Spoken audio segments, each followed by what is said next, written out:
Welcome back on capital news. चलिए देखते हैं दिल्ली की 25 फटाफट बड़ी खबरें। साथ ही डेली खबरों से अपडेट रहने के लिए चैनल को सब्सक्राइब करने के साथ वीडियो को लाइक करें।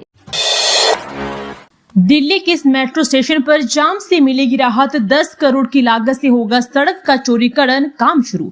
बाहरी दिल्ली में रिठाला मेट्रो स्टेशन से सप्लीमेंट्री ड्रेन तक लगने वाला रोजाना के जाम से वाहन चालकों को जल्द राहत मिलने जा रही है। इस रोड के चौड़ीकरण और नाले बनाने का काम शनिवार से शुरू हो गया है। करीब 9.5 करोड़ रुपए की लागत से दोनों तरफ 600 मीटर तक सड़क नई सिरे से बनाई जा रही है। अब इसके साथ ही सप्लीमेंट्री ड्रेन के ऊपर बने मुख्य पुल के अलावा साथ में बनी पुलिया से भी अब आसानी से वाहन चालक निकल सकेंगे। 6 महीने में सड़क चौड़ीकरण व नाले निर्माण का कार्य पूरा हो जाएगा। इस कार्य का शिलान्यास स्थानीय सांसद योगेंद्र चांदोलिया व विधायक कुलवंत राणा ने शनिवार को किया। फिलहाल दोनों तरफ कच्ची सड़क होने से हर समय धूल उड़ती रहती है। पिछले 11 वर्षों से लोग इस समस्या से जूझ रहे हैं। अतिरिक्त राजस्व के लिए डीटीसी की नई पहल। ई बसों पर लगेंगे विज्ञापन, टेंडर जारी। दिल्ली ट्रांसपोर्ट कॉर्पोरेशन इलेक्ट्रिक बसों पर विज्ञापन के जरिए अपना नॉन फेयर राजस्व बढ़ाने जा रही है, जिसमें बड़े बड़े बस बॉडी रैप पर फोकस किया जाएगा। डीटीसी ने विज्ञापन के अधिकार देने के लिए एक टेंडर जारी किया है। डीटीसी ने पहले भी बस बॉडी रैप के लिए टेंडर जारी किए थे, लेकिन उससे 1 से ज्यादा कंपनियां नहीं भाग ले सकी थी। बस बॉडी रैप्स के अलावा डीटीसी बस टर्मिनलों के बाहरी दीवारों पर विज्ञापन के साथ साथ बसों की डिजिटल स्क्रीन पर विज्ञापनों के जरिए भी राजस्व कमाने की योजना बना रही है। दिल्ली में किसानों और खेती का पूरा ढांचा होगा डिजिटल। सस्ती योजना से मिलेगी केंद्र को आर्थिक मदद। दिल्ली सरकार ने कृषि और किसानों से जुड़े पूरे ढांचे को डिजिटल बनाने का निर्णय लिया है।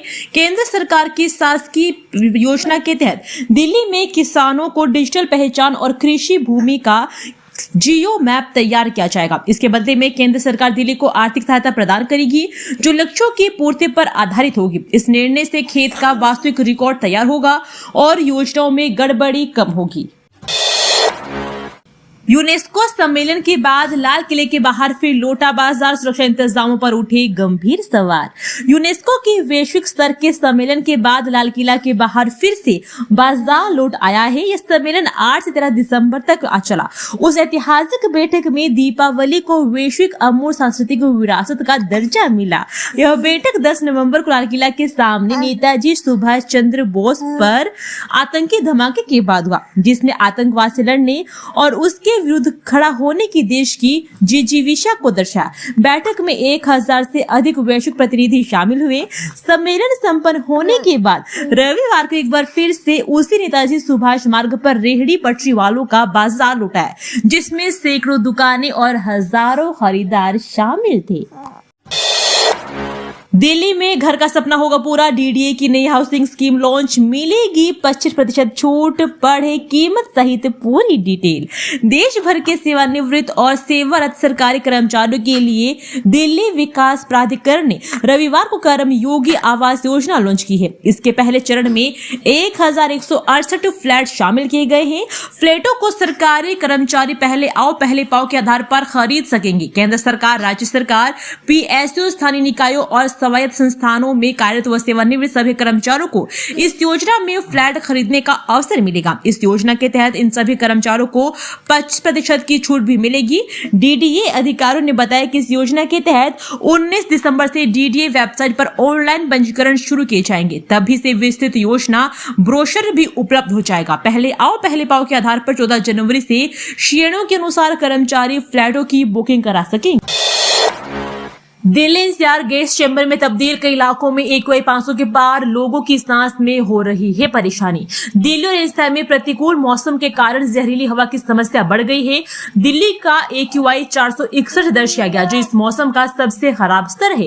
एनसीआर के कई शहर देश से सबसे प्रदूषित शहरों में शामिल है, जहां वजीरपुर और रोहिणी जैसे क्षेत्रों में AQI 500 तक पहुंच गया है। पूर्वानुमान के अनुसार स्थिति में तत्काल सुधार की संभावना नहीं है। एमसीडी की बड़ी पहल, अस्पताल से मिलेगा जन्म प्रमाण पत्र, डिजिटल होगा सर्टिफिकेट, डिजी लॉकर में रहेगा रिकॉर्ड। एमसीडी ने एक नई पहल शुरू की है जिसके तहत अब अस्पतालों में ही जन्म प्रमाण पत्र उपलब्ध करवाए जाएंगे। यह प्रमाण पत्र डिजिटल रूप से जारी किया जाएगा और डिजी लॉकर में सुरक्षित होगा। इस कदम से नागरिकों में जन्म प्रमाण पत्र प्राप्त करने में आसानी होगी और सरकारी दफ्तरों के चक्कर काटने से मुक्ति मिलेगी। एमसीडी का उद्देश्य सेवाओं को डिजिटल बनाकर नागरिकों की सुविधा प्रदान करना है। दिल्ली सरकार 11 नए अस्पतालों को पीपीपी मॉडल पर चलाएगी, स्वास्थ्य सेवा निदेशालय ने जारी किया टेंडर। दिल्ली सरकार अपने निर्माणाधीन 11 अस्पतालों को पब्लिक प्राइवेट पार्टनरशिप मॉडल से जरिए चलाने की योजना बना रही है। इस पहल का मकसद स्वास्थ्य ढांचे का विस्तार करना और लंबे समय से अटकी परियोजनाओं को तेजी से पूरा करना है। इसके लिए सरकार ने विस्तृत व्यवहार्यता अध्ययन कराने का फैसला लिया है। इस योजना के तहत 10,073 बेड जोड़े जाए। स्नातकोत्तर पाठ्यक्रमों में प्रवेश के लिए आवेदन प्रक्रिया शुरू, 14 जनवरी है आखिरी तारीख। दिल्ली विश्वविद्यालय समेत अन्य विश्वविद्यालयों में स्नातकोत्तर पाठ्यक्रमों में प्रवेश के लिए CUET PG 2026 की आवेदन प्रक्रिया शुरू हो गई है। इच्छुक उम्मीदवार आधिकारिक वेबसाइट पर जाकर 14 जनवरी तक आवेदन कर सकते हैं। यह परीक्षा राष्ट्रीय स्तर पर आयोजित की जाएगी और इसमें प्राप्त अंकों के आधार पर विभिन्न विश्वविद्यालयों में प्रवेश मिलेगा। दिल्ली में तेजी से बढ़ रहा नकली दवाओं का संगठित नेटवर्क, जांच और कानूनी व्यवस्था के अभाव में खतरा बढ़ा। राष्ट्रीय राजधानी दिल्ली में नकली दवाओं का अवैध कारोबार तेजी से संगठित अपराध बनता जा रहा है। कम जोखिम और अधिक मुनाफे के कारण यह धंधा माफिया नेटवर्क के लिए आकर्षक बन गया है।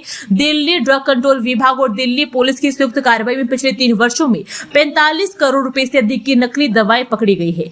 इनमें कैंसर, हृदय रोग, डायबिटीज, किडनी और एंटीबायोटिक जैसी गंभीर बीमारियों की दवाएं शामिल है। इन दवाओं को नामी कंपनियों की तरह पैक कर बाजार में उतारा जाता है, जिससे मरीज आसानी से ठगे जाते हैं और उनकी जान जोखिम में पड़ जाती है। दिल्ली में हाईटेक कार चोरी गिरोह के 3 आरोपी गिरफ्तार, ओबीडी क्लीनिंग से बनाते थे डुप्लीकेट चाबियां।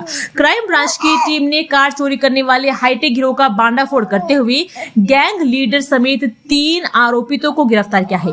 इनके कब्जे से चोरी की 2 स्विफ्ट कार, एक ब्रेजा कार, एक इलेक्ट्रॉनिक की क्लोनिंग टैब और टाटा और मारुति सुजुकी गाड़ियों की डुप्लीकेट कार की चाबियां बरामद की गई है। गिरफ्तार आरोपितों की पहचान यूपी हापुड़ के सोनू, सोनीपत हरियाणा के संदीप और यूपी इटावा के आशीष उर्फ दीपू के रूप में हुई है। आरोपितों का गाड़ी चोरी करने का तरीका बेहद अलग था। यह डैशबोर्ड के नीचे स्थित गाड़ी के ऑन बोर्ड डायग्नोस्टिक उपकरण से कनेक्शन करने के लिए एक इलेक्ट्रॉनिक टैबलेट का इस्तेमाल करते। दिल्ली की सड़कों पर बेघरों को दान बना रेन बसेरों की चुनौती, डूसिब लगाएगा जागरूकता होर्डिंग। बेघरों के मामले में दान करने वाले दिल्ली शहरी आर्थिक सुधार बोर्ड के लिए समस्या बन रही है। डूसिब का मानना है कि दानों के चलते भी सड़कों पर सोने वाले बेघर रेन बसेरा में जाने को तैयार नहीं है। डूसिब अब दिल्ली में रेन बसेरों के साथ साथ विभिन्न स्थानों पर बैनर होर्डिंग लगाएगा, जिनके माध्यम से लोगों को जागरूक किया जाएगा कि रेन बसेरा जाकर लोग बेघरों को दान है, उनके दान के कारण सड़क पर सोने वाले बेघर से रेन बसेरों में जाने को तैयार है।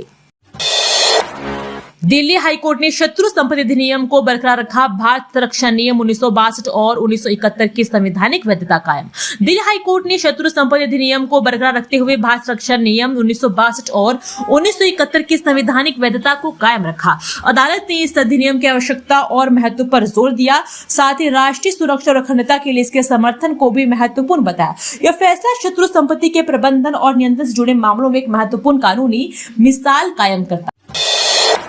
लाल किला धमाके से पहले सफेद पोश आतंकियों ने फरीदाबाद में किया था ट्रायल, एनआईए ने मानी बड़ी सुरक्षा चूक।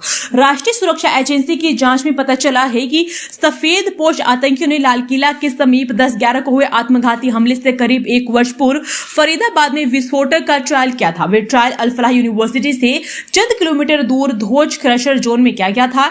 इस जोन में करीब 100 स्टोन क्रशर है। आतंकियों ने इस जगह का चयन इसलिए किया था ताकि विस्फोट की आवाज क्रशर जोन में होने वाले तीव्र शोर में दब जाए। हाल में सीन रिक्रिएशन के दौरान दिल्ली पुलिस और एनआईए की टीम डॉक्टर मुजमिल और डॉक्टर शाहीन को लेकर क्रशर जोन पहुंची थी। दिल्ली दुनिया का सबसे प्रदूषित शहर IQ एयर की रिपोर्ट। पाकिस्तान ने 2 शहर रैंकिंग में नीचे। दिल्ली में प्रदूषण का स्तर खतरनाक बना हुआ है, लेकिन 2024 की तुलना में 2025 में प्रदूषण में कमी आई है। 2025 में संतोषजनक श्रेणी के दिनों की संख्या पिछले वर्ष से अधिक रही है। दिल्ली सरकार के अनुसार यह प्रदूषण नियंत्रण उपायों को प्रभावी क्रियान्वयन का परिणाम है। जनवरी से नवंबर तक के विश्लेषण में 11 में से 8 महीनों में वायु गुणवत्ता 2024 से बेहतर रही। स्विस ऐप IQ एयर के अनुसार रविवार को दिल्ली दुनिया का सबसे प्रदूषित शहर रहा। सैटेलाइट बनाम हकीकत। दिल्ली में 322 में से सिर्फ 43 जल निकायों में मिला पानी। रिपोर्ट में चौंकाने वाले आंकड़े। दिल्ली में झील, तालाब और जोहड़ की एक तस्वीर वह जो कागजों से लेकर भूस्थानिक दिल्ली लिमिटेड की सैटेलाइट तस्वीरों में दिखाई देती है, और दूसरी तस्वीर जमीनी स्तर पर किए गए सर्वे में शीशे की तरफ साफ नजर आती है। झील, तालाब और जोहड़ से जुड़े मामले में दिल्ली आर्द्र भूमि प्राधिकरण द्वारा नेशनल ग्रीन ट्रिब्यूनल में दाखिले की गई ताजा रिपोर्ट में हैरान करने वाली सच्चाई सामने आई है। राजस्व विभाग की जमीनी रिपोर्ट के अनुसार सैटेलाइट से पहचानी गई 322 साइट में से महज 43 स्थानों पर ही पानी। थाने से 200 मीटर दूर मंदिर में हत्या। पुजारी की पत्नी पर गंडासे से किया वार। हमले में दिमाग फर्श पर बिखरा। मानसरोवर पार्क थाने से महज 200 मीटर की दूरी पर बने ज्वालाजी मंदिर के अंदर रविवार को दिन दहाड़े पुजारी की पत्नी की गंडासा से सिर पर वार करके बदमाशों ने हत्या कर दी। 2 बदमाश मंदिर के पुजारी को ढूंढते हुए मंदिर पहुंचे थे। पुजारी नहीं मिली तो उनकी पत्नी का पता करके हत्या कर दी। गंडासे से इस तरह से सिर पर वार किया गया, मस्तिष्क निकल कर फर्श पर जा गिरा। इस मामले में एक आरोपित आंचल सक्सेना को पुलिस ने हिरासत में ले लिया है। श्रमिकों का रोजगार और सुरक्षा हमारी सर्वोच्च प्राथमिकता है। सीएम रेखा गुप्ता ने गिनाई अपनी उपलब्धि। दिल्ली उप मुख्यमंत्री रेखा गुप्ता ने श्रमिकों और छोटे व्यापारियों के हितों को प्राथमिकता दी है। दिल्ली सरकार श्रमिकों को सम्मानजनक कार्य परिस्थितियों और बेहतर अवसर देगी। महिलाओं को नाइट शिफ्ट में काम करने की अनुमति दी गई है। साथ ही उनकी सुरक्षा सुनिश्चित करने के लिए नियोक्ताओं को आवश्यक सुविधाएं प्रदान करनी होगी। श्रम कानूनों को सरल करते हुए लेबर कोड के प्राविधानों को प्रभावी ढंग से लागू किया गया है। राहुल गांधी बोले, असत्य के साथ खड़ा है चुनाव आयोग, हम लड़ रहे हैं सच की लड़ाई। दिल्ली के रामलीला मैदान में कांग्रेस की वोट चोर गद्दी छोड़ रैली में राहुल गांधी, प्रियंका वाड्रा और मल्लिकार्जुन खड़गे ने केंद्र सरकार और चुनाव आयोग पर निशाना साधा। राहुल ने चुनाव आयोग को असत्य के साथ खड़ा बताया और भाजपा पर वोट चोरी का आरोप लगाया। प्रियंका ने कहा कि सरकार में जनता के मुद्दों पर बात करने की हिम्मत नहीं है। खड़गे ने कहा कि चुनावी गड़बड़ियों के जरिए सत्ता में बैठे लोग चुने गए हैं। दिल्ली में Lionel Messi Arun Jaitley stadium में सुरक्षा को लेकर ट्रैफिक पुलिस अलर्ट। इन रास्तों से जाने से बचे। अर्जेंटीना के स्टार फुटबॉलर लियोनेल मेसी सोमवार को दिल्ली में आने वाले हैं। वे अरुण जेटली इंटरनेशनल स्टेडियम में आयोजित होने वाले प्रदर्शनी मैच में शामिल होंगे। इसके मद्देनजर दिल्ली पुलिस ने सुरक्षा के चाक चौबंद इंतजाम किए हैं। हाल ही में कोलकाता में लियोनेल मेसी के एक इवेंट के दौरान हुई अफरा तफरी को देखते हुए दिल्ली पुलिस ने अरुण जेटली स्टेडियम और उसके आसपास मल्टी लेयर सुरक्षा के इंतजाम किए हैं, जहां अर्जेंटीना की फुटबॉल आइकन एक और इवेंट में शामिल होंगे। यह इवेंट स्टेडियम में दोपहर 1 बजे से 4 बजे के बीच होगा। 40 फ्लाइट्स रद्द, 200 से अधिक डिले। ट्रेन सेवा की भी प्रभावित। कोहरे की जद में आया पूरा दिल्ली एनसीआर। सर्दी की पहली बड़ी कोहरे की चादर ने सोमवार सुबह दिल्ली एनसीआर को पूरी तरह ढक लिया। विजिबिलिटी कुछ जगहों पर 0 से 50 मीटर तक गिर गई, जिससे इंदिरा गांधी इंटरनेशनल एयरपोर्ट पर उड़ान संचालन पूरी तरह प्रभावित हुआ। एयरपोर्ट पर केट 3 लो विजिबिलिटी प्रक्रिया लागू की गई, लेकिन फिर भी कई उड़ानें देरी से चली। वहीं कुछ कैंसिल हुई या डाइवर्ट कर दी गई। रिपोर्ट्स के अनुसार सुबह से अब तक दिल्ली एयरपोर्ट पर 200 से अधिक उड़ानें देरी से संचालित हुई है, जिनमें करीब 40 उड़ानें रद्द कर दी गई है और 4 को जयपुर जैसे अन्य एयरपोर्ट्स पर डाइवर्ट किया गया है। वहीं कोहरे के कारण ट्रेन सेवा भी प्रभावित हुई है। सोमवार सुबह कोहरे के चलते दिल्ली से आने और जाने वाली ट्रेनें प्रभावित।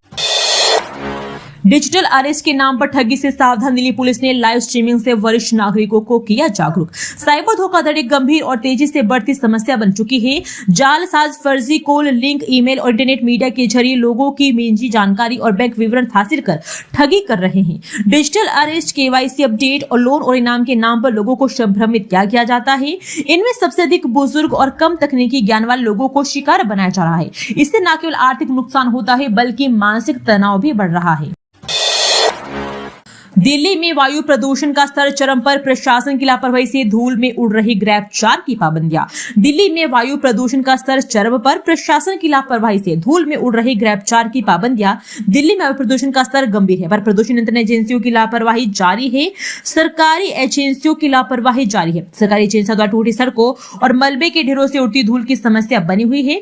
ग्रैब 4 के प्रतिबंधों के बावजूद खुले में मलबा डाला जा रहा है और नियमों का उल्लंघन हो रहा है। निर्माण सामग्री खुले में रखी जा रही है, कूड़े में आग लगाई जा रही है और सड़कों पर धूल उड़ रही है, जिससे प्रदूषण बढ़ रहा है।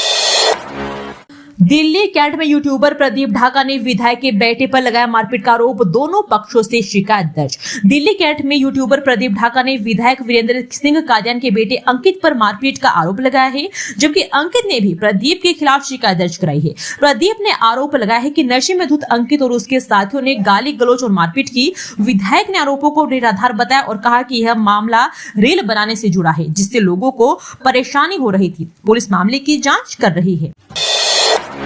सनातन धर्म विरोध में नहीं, सबको साथ लेकर चलने वाला गजेंद्र सिंह शेखावत। केंद्रीय पर्यटन एवं संस्कृति मंत्री गजेंद्र सिंह शेखावत ने कहा कि अयोध्या में प्रभु श्री राम के विग्रह की प्राण प्रतिष्ठा के बाद समय का चक्र बदला है और भारत संस्कृति का पुनः उदय दिखाई दे रहा है। आज देश सांस्कृतिक परिवर्तन के दौर से गुजर रहा है। वे 2 दिवसीय सनातन राष्ट्रीय शंखदान महोत्सव के दूसरे दिन भारत मंडपम में जुटे लोगों को संबोधित कर रहे थे। उन्होंने कहा कि सनातन धर्म किसी के विरोध में नहीं है, वसुधैव कुटुंबकम के भाव के साथ सबको साथ लेकर चलने वाला है। उन्होंने कहा कि यह महोत्सव केवल उत्सव नहीं बल्कि भारत के सांस्कृतिक पुनर्जागरण का उद्देश्य है। दोस्तों, वीडियो पसंद आया तो वीडियो को लाइक एवं चैनल को सब्सक्राइब कीजिए और कमेंट करके बताइए कि आप दिल्ली के किस जगह से इस वीडियो को देख रहे हैं। जय हिंद, वंदे मातरम।